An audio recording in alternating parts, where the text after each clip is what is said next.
Hey FTM Transtastic, my name is Luke, and this week's topic is how you feel about where you live. I live in Melbourne, in Australia. In general, I love Melbourne. I think it's a great place. I really like the city. I've lived in quite a few different cities. I've lived in Hong Kong, I've lived in Adelaide, I've lived in Melbourne now, I've lived in rural Victoria. Okay, so that's not heaps, but it's like 4. That's quite a bit for someone my age. I have to say, I think Melbourne is probably one of my favorites. I like how Melbourne is really balanced. I feel like Adelaide was too quiet for me. Hong Kong is really, really busy, and I grew up there, and obviously it's my childhood home. It's somewhere that means a lot to me. It's someone that's really special to me. It's kind of like your favorite childhood blanket. It's like not suitable for you to wear because it doesn't cover you completely. It doesn't feel comfortable, but it's something you're always going to keep. That's how I feel about Hong Kong. I feel like I'm always going to go there. I'm always going to have my residency. I'm always going to go back there. I probably will work there and live there as an adult at some point in my life, but it's not somewhere I can see myself settling down and starting a family. But I mean, hey, you never know. I feel like I'm more likely to end up in Melbourne or somewhere completely different.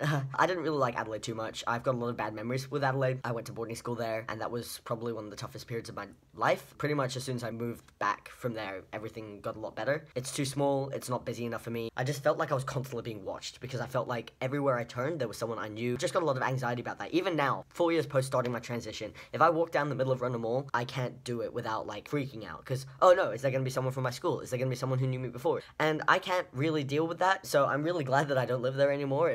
Moving to Melbourne was probably one of the best decisions I ever made. It's made my life so significantly better. I really became an adult in Melbourne. I think before I moved to Melbourne, I was independent, but I was still very much a child. I didn't really understand much of what was going on. I didn't really know how to be self-sufficient, and now I'm in a place where I am very self-sufficient, and I think that being in Melbourne has definitely helped me do that. So in general, I really like where I live. I think it's awesome. I definitely don't think I'm going to be living here forever. I definitely think I'm going to be living in other places before I settle down. I'm someone who loves traveling.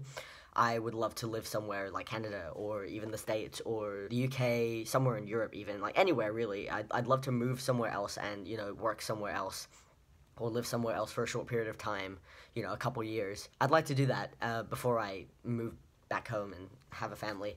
But I do intend to move back home. But hey, that's what my parents said, and they're still in Hong Kong, so who knows? That might be me as well. I might not end up in Melbourne. As for, just general Australia and, transition sort of stuff, I think that Melbourne is probably one of the best cities to live in if you are trans. Everything is really accessible here when it comes to trans healthcare. There are plenty of clinics that help with transition stuff, medical stuff that will do all your blood tests, everything. A lot of it's bulk billed if you're with Medicare. For trans-related things and LGBT-related things, I think Melbourne's a very accepting place. I think it's a little bit further ahead than some other places that are a little bit smaller, like Adelaide. I felt like Adelaide was a little bit, to be fair, I haven't lived there in about 5 years, so it could be completely different now, and I'm not bashing Adelaide or anything. It's a lovely place for some people, just not me. I felt like moving to Melbourne was moving light years ahead, because I remember being at school and I couldn't even come out as gay. I felt like being LGBT was just something that was really hush-hush. People didn't talk about it, and I knew of maybe one out person who was not straight.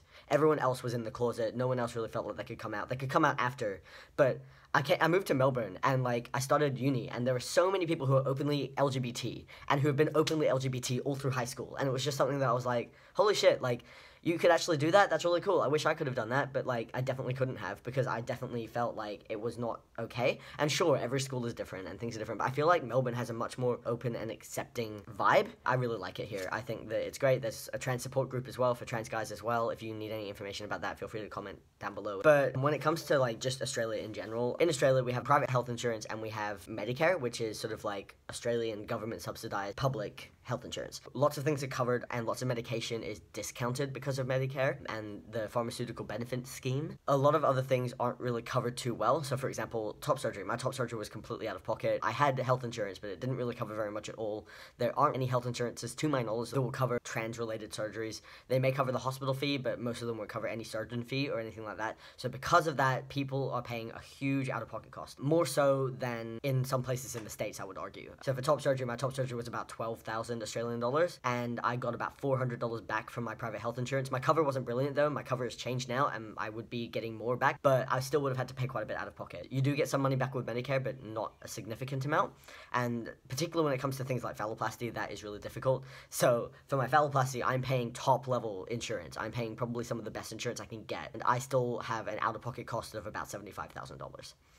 And that sucks. It's sort of one of the worst places when it comes to transitioning, because there are really limited options. For example, for phalloplasty, there's only one surgeon that I know of that I have spoken to people who have had surgery with, and because Australia is an island and it's so far away from everything else. It's not like you can just nip over to the US and pay to have surgery with Crane or Chen, or you can go to UK for NHS. Like, if you're in Europe, for example, you can travel. If there's a surgeon you really, really like, you can travel, and it's significantly cheaper than coming from Australia. Australia is really far away from everywhere else. So because of that, it can be really difficult when it comes to transition stuff. Like, I remember before finding about the surgeon that I'm going to have my surgery with, I was like, how the fuck am I meant to get to the UK or the US? How am I going to do that? How feasibly am I going to be able to do that? There's no way I'd be able to save all the money for that, because it would be completely out of pocket. I wouldn't be eligible for insurance. I wouldn't be eligible for NHS. I could potentially find it with my job, but it would definitely depend on the job I was doing, and it'd be very difficult for me to do that. I'd basically have to move to the US and live in the US for an extended period of time. So I'm still studying, and I'm going to be studying for a significant amount of time.